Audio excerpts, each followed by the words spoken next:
जय गुरुजी। अथ श्री शिव महापुराणे सप्तम्यां वायव्यसंहितायाः पूर्वभागः अथैकत्रिंशोऽध्यायः। वायुरुवाच स्थाने संशयितं विप्रा भवद्विर्हेतुचोदिते जिज्ञासाहीननास्तिक्यं साधयेत् साधु बुद्धिषु प्रमाणमन्त्रवक्ष्यामि सतां मोहनिवर्तकम् असतां त्वन्यथा भावः प्रसादेन विना प्रभो शिवस्य परिपूर्णस्य परानुग्रहमन्तरा न किञ्चिदपि कर्तव्यम् इति साधु विनिश्रितं स्वभाव एव पर्याप्तः पुरानुग्रहकर्मणि अन्यथानि स्वभावेन न किमप्यनुगृह्यते परं सर्वमनुग्राह्यं पशुपाशात्मकं जगत् परस्यानुग्रहार्थः तु पत्युर्राज्ञा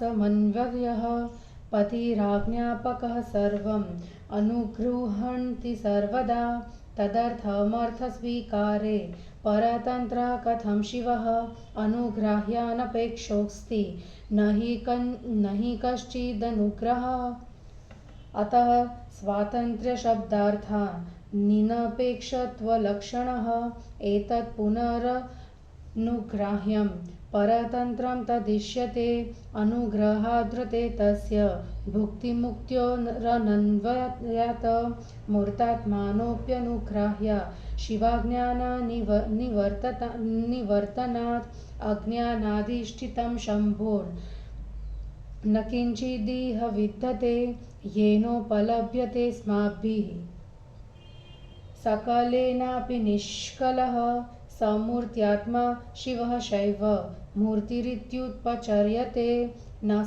ह्यसौ निष्कलः साक्षात् शिवः परमकारणं साकारेणानुभावेन केनप्युपलक्षितः प्रमाणगम्यता मन्त्रं तत्स्वभावोपपादकं न तावत्तात्रोपेक्षाधि रूपलक्षणमन्तरा आत्मोपमोल्बणं साक्षात् मूर्तिरेव हि काचन शिवस्य मूर्तिर्मूर्त्यात्मा परस्तस्योपलक्षणम् यथा काष्ठेष्वनारूढो नवनीरुपलभ्यते एवं शिवोऽपि मूर्त्यात्मा न्यवनारूढ इति स्थितिः यथाग्निमानयेत्युक्ते ज्वलत्काष्ठा धृते स्वयं नाग्निरानीयते तद्वत् पूज्यो मूर्तात्मना शिवः अत एव हि पूजादौ मूर्त्यात्मा परिकल्पनं मूर्त्यात्मनि कृतं साक्षात् छित्त्वा एव कृतं यतः लिङ्गादावपि तत्कृत्य आचार्यं च विशेषतः तत्तन्मूर्त्यात्मभावेन शिवोऽस्माभिरुपास्यते यथानुगृह्यते सोऽपि मूर्त्यात्मा परमेष्ठिना तथा मूर्त्यात्मनिष्ठेन शिवेन पशवो वयम् लोकानुग्रहणायैव शिवेन परमेष्ठिना सदाशिवादयः सर्वे मूर्त्यात्मानोद्वयधिष्ठिताः आत्मानामेव भोगाय मोक्षाय च विशेषतः तत्त्वस्वरूपेषु मूर्त्यात्मसु शिवान्यवः भोगः कर्म विपाकात्मा सुखदुःखात्मको मदः न च कर्म शिवेस्तीति तस्य भोगः किमात्मकः सर्वशिवोऽनुगृह्यन्ति न निगृह्यन्ति किञ्चन निगृह्यन्तां तु ये दोषाः शिवे तेषामसम्भवात् ये पुनर्निग्रहा केचित् ब्रह्मादिषु निर्दर्शिताः तेऽपि लोकहितायैव कृता श्रीकण्ठमूर्तिना ब्रह्माण्डस्याधिपत्यं हि श्रीकण्ठस्य न संशयः श्रीकण्ठाख्यां शिवो मूर्ति क्रीडति मधितिष्ठति सदोषा एव देवाद्धा निगृहीता यथोदितं ततस्तेऽपि विपान्मानः प्रजाश्वापि गतज्वरा निग्रहोऽपि स्वरूपेण विदुषां न जुगुप्सितः। एत एव हि दण्डयेषु दण्डो राज्ञां प्रशस्यते यस्तिद्वीरीश्वरत्वेन कार्यवर्गस्य कृत्स्नशः न स चेदीशतां कुर्यात् जगतः कथमेश्वरः ईशेच्छा च विधातृत्वं विधिराज्ञापनं परम् आज्ञावश्यमिदं कुर्यान्न कुर्यादिति शासनं तच्छासनानुवर्तित्वं साधुभावस्य लक्षणं विपरीतमसाधोः स्यान्न सर्वततुद्दृश्यते साधु संरक्षणीयं चेद्विनिवर्त्य समसाधुयत निवर्तते च सामादेर अन्त्यदण्डो हि साधनं हितार्थलक्षणं चेदं दण्डात्मनुशासनम् अतो यद्विपरीतं तदहितं सम्प्रचक्षते हिते सदा निषण्णानामीश्वरस्य निदर्शनं स कथं दुष्यते सद्भिरसतामेव निग्रहात् अयुक्तकारिणो लोके गर्हणीयाय विवेकिदा यदुद्वेजयते लोकं तदयुक्तं प्रचक्षते सर्वोऽपि निग्रहो लोके न च विद्वेषपूर्वकः न हि द्वेष्टि पिता पुत्रं यो निगृह्याति शिक्षयेत माध्यस्थेनापि निग्राह्यान्यो निगृह्णाति मार्गतः तस्याप्यवश्यं यक्तिष्विनैर्दृढ्यमनुवर्तते अन्यथा न हीनस्त्यैव सदोषानप्यसोपरान् हिनन्सि चायमप्यज्ञानम्प्रमाद्यस्थमाचरन् तस्माददुःखात्मिकां हिंसां कुर्वाणो यः स निर्धुनः इति निर्बन्धयन्नेके नियमो नेति चापरे निदानघ्नस्य भिषजो रुग्णे हिंसां प्रयुज्यतः न किञ्चिदपि नैर्धृण्यं धृणे वात्र प्रयोजिका धृणापि न गुणायैव हिंस्रेषु पतियोगिषु तादृशेषु धृणीभ्रान्त्या धृणान्तरितनिर्धृणः उपेक्षापि ह दोषाय रक्ष्येषु प्रतियोगिषु शक्तौ सत्यामुपेक्षातो रक्ष्य सद्यो विपद्यते सर्वस्यास्य गतं पश्यन्यस्तु रक्ष्यमुपेक्षते दोषाभासांसमुप्रेक्ष्य फलतः सोऽपि निर्धुनः तस्मादधृणगुणाये सर्वथेति न सम्मतं प्राप्तकामित्वं सर्वत्वन्यदसम्पतं मूर्त्यात्मस्वपि रागाद्ध दोषाः सन्त्येव वस्तुतः तथापि तेषामेवैते न शिवस्य तु सर्वथा अज्ञावपि समाविष्टं ताम्रं खलु सकालिकम् इति नाग्निरसोऽम्लाये ताम्रसंसर्गकारणात् नाग्निरशुचिसंसर्ग दिशुचित्वमपेक्षते अशुचित्वग्निसंयोगा चक्षुचित्वमपि जायते एवं शुद्ध्यात्मसंग्रान्त्र यशुद्धः शिवो भवेत् शिवसंसर्गतस्तेष शोध्यात्मेव हि शुद्धयति अयस्यज्ञो समाविष्टे दाहोऽग्नेरेव नायसः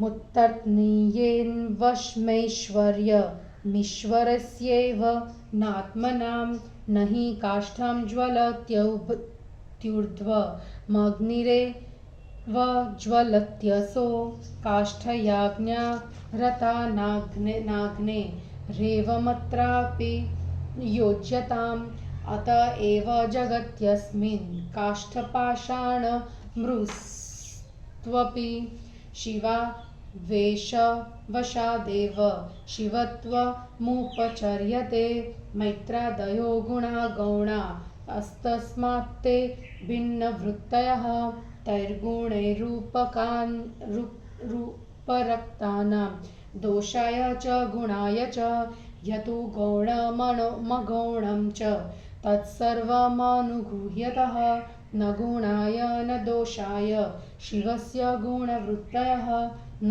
चानुग्रहशब्दार्थ गौणमाहुर्विपक्षितः संसारमोचनं किन्तु शैवमाज्ञामयं हितं तदाज्ञाकरणं यद्धितं तदनुग्रहः सर्वहिते नियुज्जानः सर्वानुग्रहकारकः यस्तुपकारशब्दार्थस्तमप्याहुरनुग्रहं तस्यामिहितरूपत्वा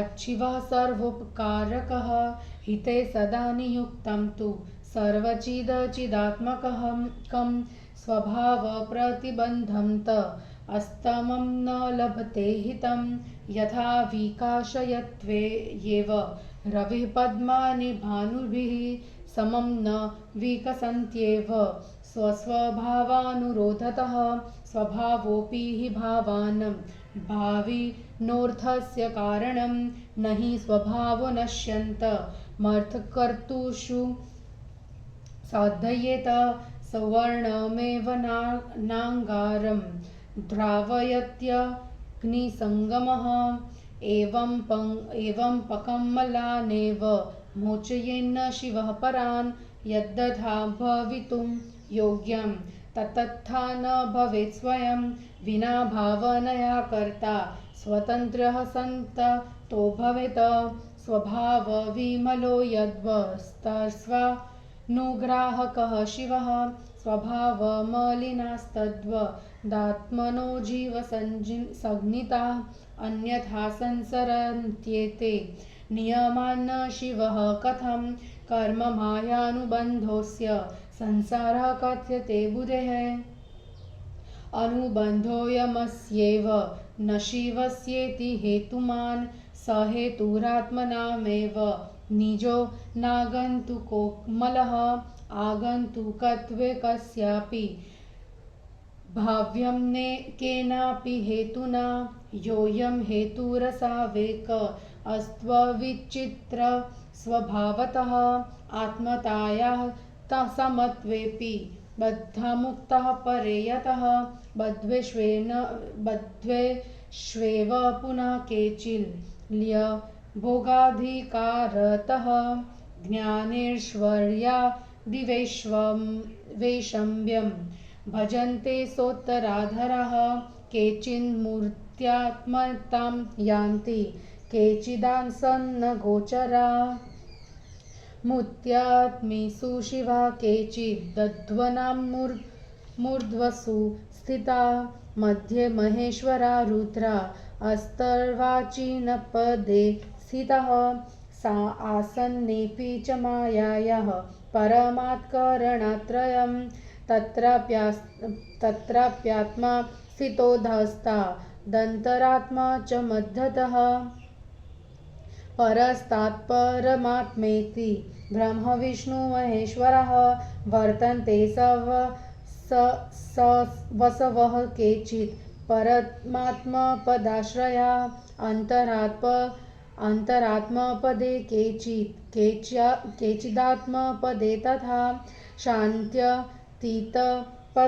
शैवाः शान्ते मोहेश्वरे ततः विद्यायां तु यथा रौद्रः प्रतिष्ठायां तु वैष्णवा निवृत्तो च तथात्मानो ब्रह्माङ्गयोनः देवयोन्यष्टकं मुख्यं मानुष्यमथ मध्यमम् पक्ष्यादयो दत्तमः पञ्च योन यस्ताश्वतुर्दश उत्तराधारभावोऽपि ज्ञेयः संसारिणो मलः यथामभावभुक्तस्य पूर्वपश्चादुपकता मलोऽप्यामश्वपकश्व भवेत् संसारकारणम् आमे त्वधरता पुंसां पक्केतुत्तरताक्रमात् पश्चात्मानस्त्रिधा भिन्न एकदवित्रिमलाक्रमात् अत्रोत्तरा एकमला विमला मध्यमा मताः त्रिमलास्त्वधमाज्ञेया यथोत्तरमधिष्ठिता त्रिमला नदितिष्ठन्ति द्विमलैकमलक्रमत इत्यमुपाधिको भेदो विश्वस्य परिकल्पितः एकद्वित्रिमलांसर्व अशिव एकोदितिष्ठति अशिवात्मकमप्येत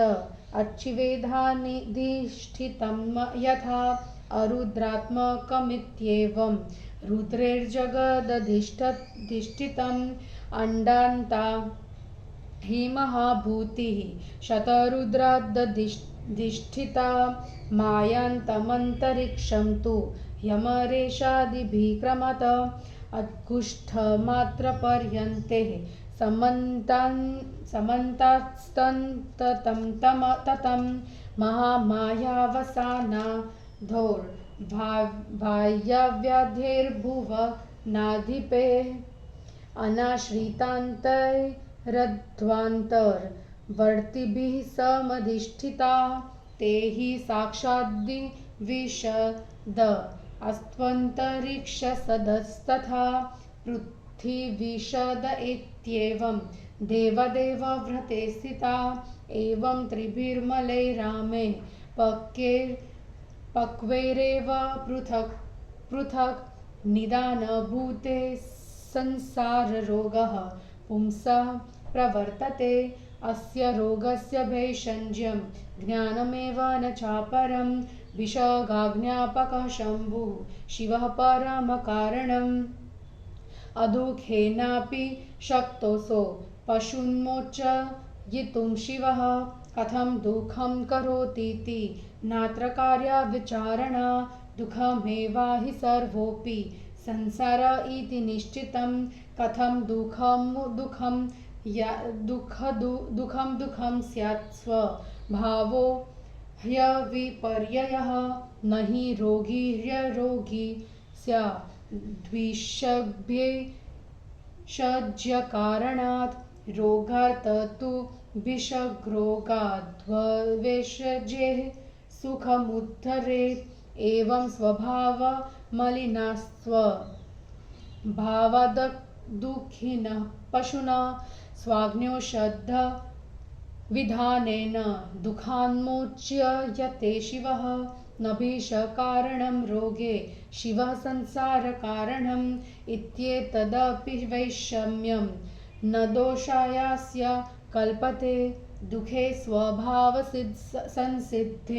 कथं तत्कारणं शिवः स्वाभाविको मलः पुंसां स हि संसारयत्यसुना संसारकारणं यत्तु मलं मायाद्धचेतनं तत्स्वयं न प्रवर्तेत शिवसान्निध्यमन्तरा यथा मणिरयस्कान्नः सान्निध्यादुपकारणकारकः अयसश्वलतस्तस्थ्वच्छिवोऽप्यस्येति सूरयः न निवर्तयितुं शक्यं सान्निध्यं सदकारणम् अधिष्ठाता ततो नित्यम् अज्ञातो जगतः शिवः न शिवेन विना किञ्चित् प्रवृत्तमिह विद्यते तत्प्रेरितमिदं सर्व यथापि न सम्मुह्यति शक्तिराज्ञात्मिका तस्य निहत्रि विश्वतोमुखी तथा ततमिदं शश्वत् याथापि स न दुष्यति अदीनं प्रथमं सर्वम् ईशय वक्तव्यं स ईश्वरः ईशानाश्च तदीयाज्ञा तथापि स न दुष्यति योऽन्यथा मन्यते मोहात् स विनश्यति दुर्मतिः तच्छक्ति वैभवादेव तथापि स न दुष्यति एतस्मिन्नन्तरे व्योम्नः श्रुता वागशरीरिणी सत्यमोममृतं सौम्य मिथ्या वीरभवत्स्फुटं ततो ह्यष्टतरा सर्वे विनष्टा शेषसंशयः मुनयोस्विस्मयाविष्टाः प्रणेमुपवनं प्रभुं तथा विगतसन्देहा कृत्वापि पवनो मुनीन् नैते प्रतिष्ठितज्ञाना इति तत्मेवमब्रवीत वायुरुवाच परोक्षमपरोक्षं च द्विविधं ज्ञानमेष्यते परोक्षमस्थिरं प्राहुर्परोक्षं तु सुस्थिरम् हेतुपदेशगम्यं यत् परोक्षं प्रचक्षपे अपरोक्षं पुनः श्रेष्ठा धनुष्ठानात् भविष्यति नापरोक्षादृते मोक्ष इति कृत्वा विनिश्रयं श्रेष्ठानुष्ठानसिद्ध्यर्थ प्रयतध्वमनन्द्रिता इति श्रीशिवमहापुराणे सप्तम्यां वायव्यसंहितायां पूर्वभागे ज्ञानोपदेशो नामैकत्रिंशोऽध्यायः। हिंदी अनुवाद। वायुदेव ने कहा, हे ब्राह्मणों, आप लोगों ने कारण देकर उचित ही संदेह किया है। जिज्ञासा को नास्तिकता नहीं कहते, क्योंकि वह बुद्धि को शुद्ध बनाती है। मैं सज्जनों के मोह को दूर करने वाला प्रमाण कहता हूँ। प्रभु की कृपा के बिना वह संभव नहीं है। दुर्जन उसे विपरीत समझते हैं। परिपूर्ण शिव की कृपा के बिना कुछ भी नहीं हो सकता, यह सुनिश्चित है।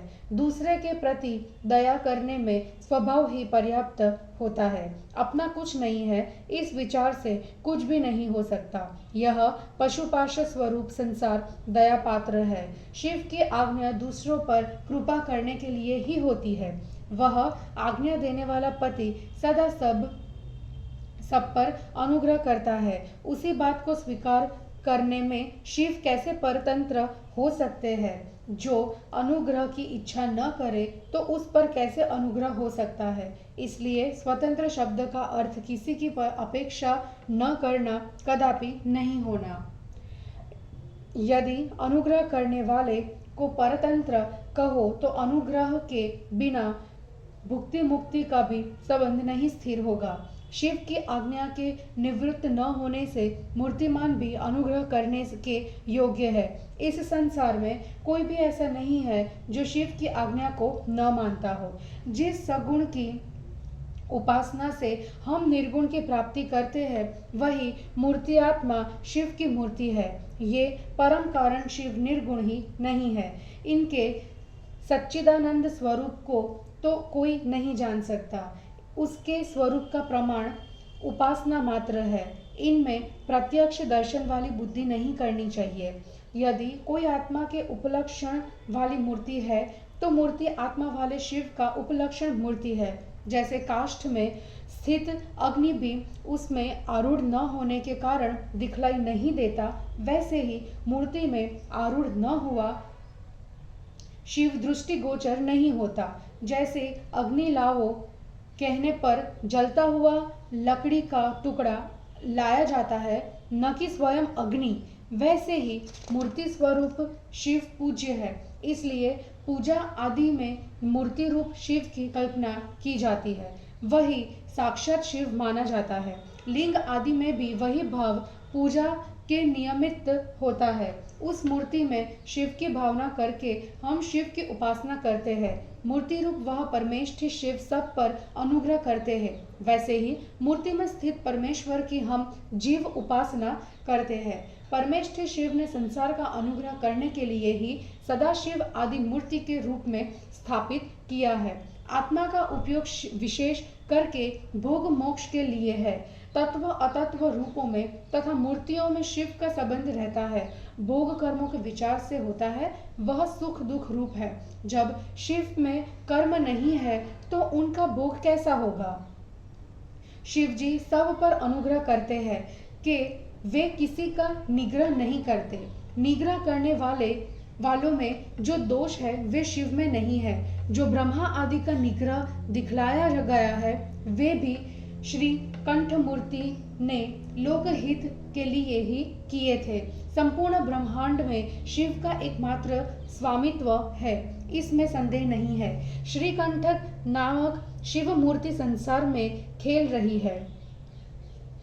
दोषयुक्त ब्रह्मा आदि देवताओं को ही उन्होंने दंडित किया था। उससे वे पाप रहित हो गए और प्रजा दुख रहित हो गई। इस प्रकार निग्रह कर्म के विद्वानों ने निंदा नहीं की। इसलिए अपराधियों को दंडित करना उत्तम शासक का प्रशंसित कर्म होता है।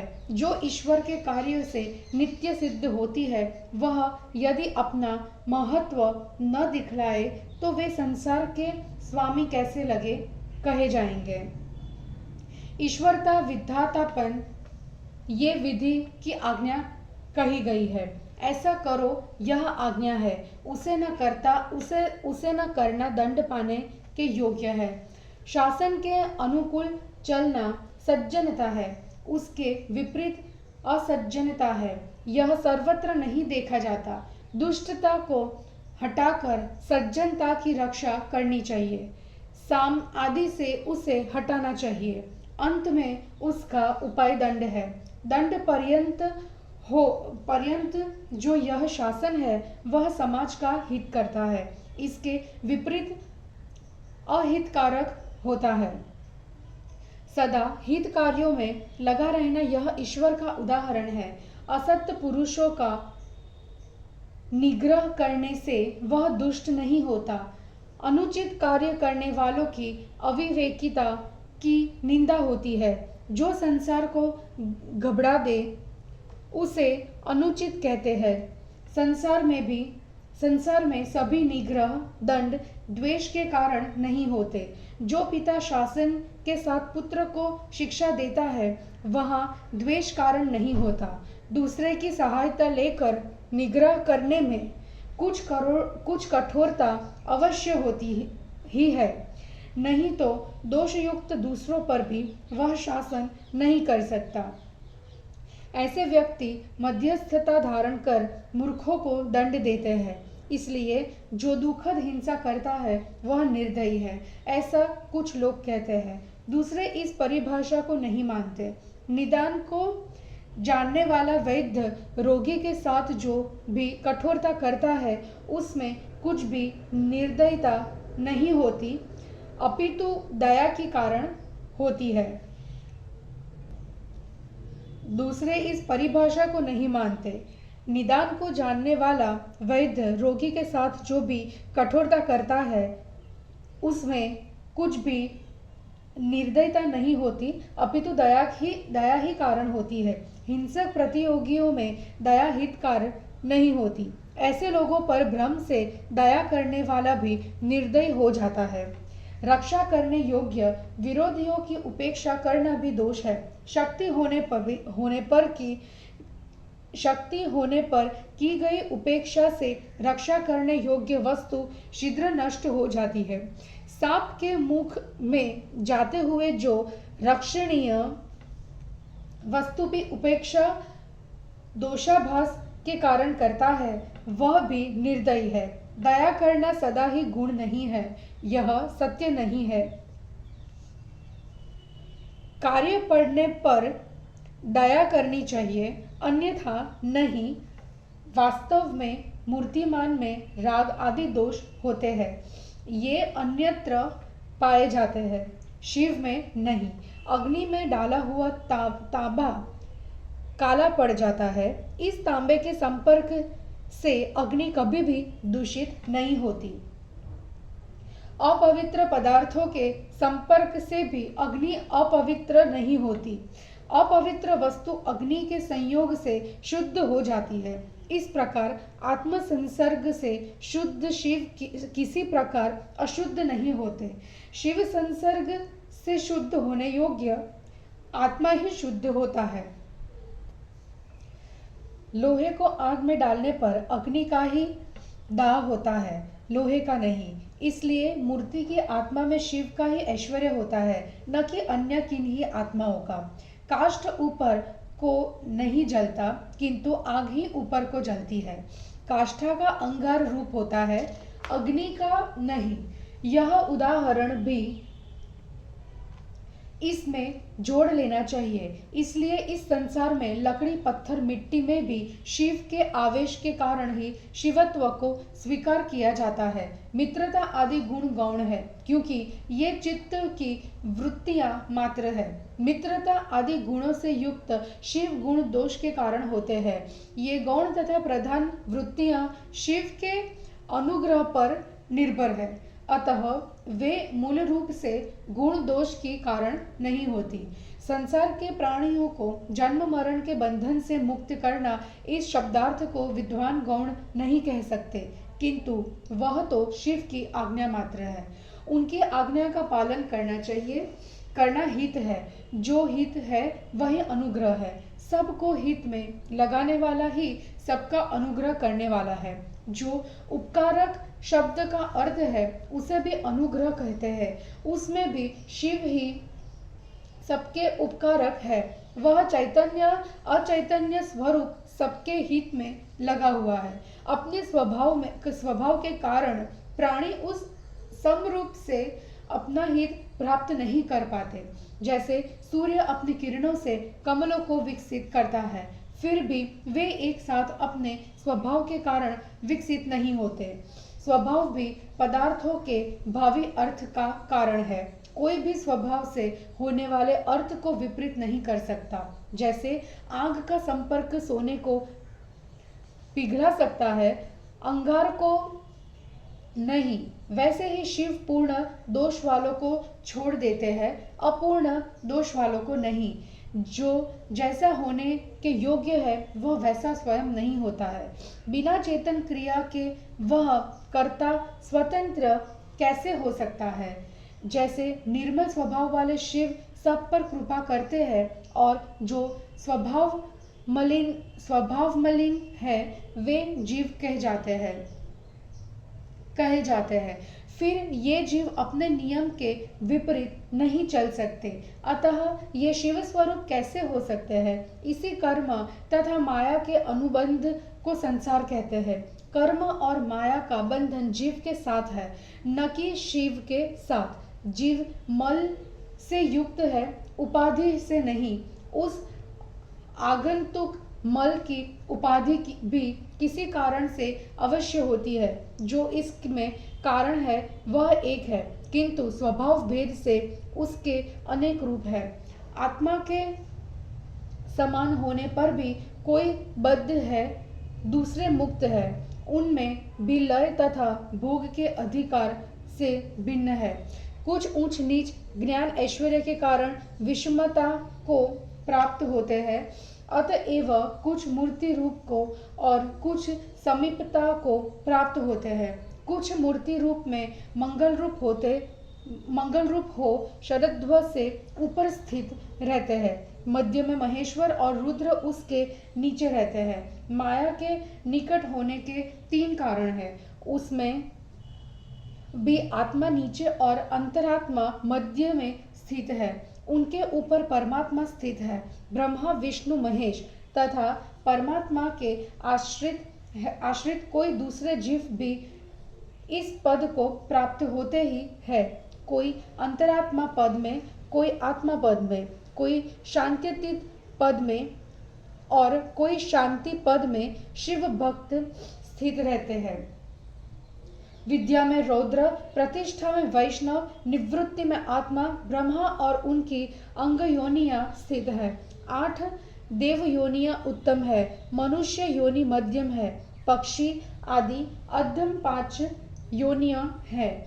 जीव अपने सत्व आदि गुणों की अधिकता से ऊंची नीची योनियों में जाता है। भोग काल में पहले कर्म फल आम रहते हैं, कच्चे रहते हैं, भोग लेने पर उनमें पक्वता आ जाती है। कच्चे और पक्के मल संसार के कारण होते हैं। कच्चे मलों से अधोगति और पके फलों से ऊर्ध्वगति होती है। पशु आत्माएं भी 1, 2, 3 मल भेद तथा एक मल वाले रहते हैं। इस प्रकार संसार में उपाधि भेद बनाया गया है। 1, 2, 3 मल वालों की स्वामी एकमात्र शिव है। जैसे अशिवात्म संसार शिव द्वारा अधिष्ठित है, वह ऐसे ही अरुद्रात्मक संसार भी रुद्र से अधिष्ठित है। ब्रह्मांड पर्यंत यह महाभूमि शतरुद्र द्वारा अधिष्ठित है। माया पर्यंत यह संसार देवताओं से अधिष्ठित है। अंगुष्ठ मात्र पुरुषों से यह चारों ओर से व्याप्त है। महामाया के अवसान वाला अंतरिक्ष वायु आदि लोकों के स्वामियों, जो संबंध रहित होकर भी पहले कहे गए मार्ग के बीच में रहते हैं, उनसे अधिष्ठित है। वे ही साक्षात स्वर्ग और अंतरिक्ष में रहने वाले हैं और पृथ्वी पर रहने वालों द्वारा स्तुति किए गए देवी देवता हैं। इस प्रकार आम तथा पक्व 3 सत्व आदि मलों से उत्पन्न यह संसार रूपी रोग मनुष्यों को होता है। इस रोग की चिकित्सा केवल ज्ञान है। इसे देने वाले परम कारण वैद्य शिव जी है। जो शिव बिना प्रयास के जीवों के दुखों को दूर करने में समर्थ है, तो फिर दुख क्यों करते हैं? इसमें विचार करने की आवश्यकता ही नहीं है। यह निश्चय है कि संसार में सभी को दुख है। दुख सुख कैसे हो सकता है? क्योंकि स्वभाव तो बदलता ही नहीं। वैद्य द्वारा की गई चिकित्सा से रोगी सदा के लिए निरोगी नहीं होता, किंतु वह औषध प्रयोग से उसे सुख पहुंचाता है। इसी प्रकार स्वभाव से मलिन तथा दुखी जीवों को अपनी आज्ञा रूप औषध विधान से शिव दुखों से छुड़ा देते हैं। रोग मुक्ति में वैद्य कारण नहीं शिव जी संसार के कारण है। इस विषमता में भी शिव का दोष नहीं है। जिसमें स्वभाव से ही दुख है, फिर कैसे इसके कारण रूपी शिव स्वाभाविक दोष युक्त पुरुषों को इस संसार से पृथक कर सकते हैं? जो संसार का कारण मल है, वह माया तथा अचेतनता है। वह शिव के साक्षी होने से स्वयं प्रवृत्त होती है। जैसे चुंबक मणि लोहे को अपनी और स्वयं खींचता है और वह अपने स्थान से विचलित होता है, इसी प्रकार शिव के सानिध्य से संसार चलता है। इस सहकारी निकटता को कोई दूर करने में समर्थ नहीं है। अतः अज्ञात शिव की इस जगत में प्रतिष्ठा रहती है। शिव के बिना इस संसार में कुछ भी नहीं होता। यह सब उसी की प्रेरणा है, फिर भी वह दुखी नहीं होता। उनकी आज्ञा शक्ति सब और व्याप्त है, तो भी उसमें कोई दोष नहीं है। जिसके पहले कुछ नहीं था, जो सबको वश में करने वाला है, वही ईश्वर है। उसकी आज्ञा चलती है, फिर भी वह दूषित नहीं होता। जो दुष्ट बुद्धि वाला इसके विपरीत सोचता है, वह नष्ट हो जाता है। यह सब उसी की शक्ति का प्रभाव है, तो भी वह दूषित नहीं होता। इसी बीच में ऋषियों के सामने आकाशवाणी हुई कि यह सत्य है, जो स्पष्ट सुनाई पड़ी। तब सब प्रसन्न हुए और उनके संदेह दूर हो गए। आश्चर्यचकित मुनियों ने वायुदेव को प्रणाम किया। इस प्रकार वायुदेव उन मुनियों के संदेहों को दूर करके भी इनका ज्ञान स्थिर नहीं हुआ, यह जानकर कहने लगे। वायुदेव ने कहा, परोक्ष अपरोक्ष भेद सज्ञान 2 प्रकार का होता है। उनमें परोक्ष ज्ञान अस्थिर और प्रत्यक्ष ज्ञान सुस्थिर होता है। हेतु तथा उपदेश से जो जाना जाता है, उसे परोक्ष ज्ञान कहते हैं। तथा प्रत्यक्ष ज्ञान उत्तम अनुष्ठान से होता है। यह निश्चय है कि प्रत्यक्ष ज्ञान के बिना मोक्ष नहीं होता। हे आलस्य रहित मुनियों, उत्तम अनुष्ठान की सिद्धि के लिए प्रयत्न कीजिए। इस प्रकार श्री शिव महापुराण में ज्ञानोपदेश नामक 31वां अध्याय समाप्त हुआ। जय गुरु जी।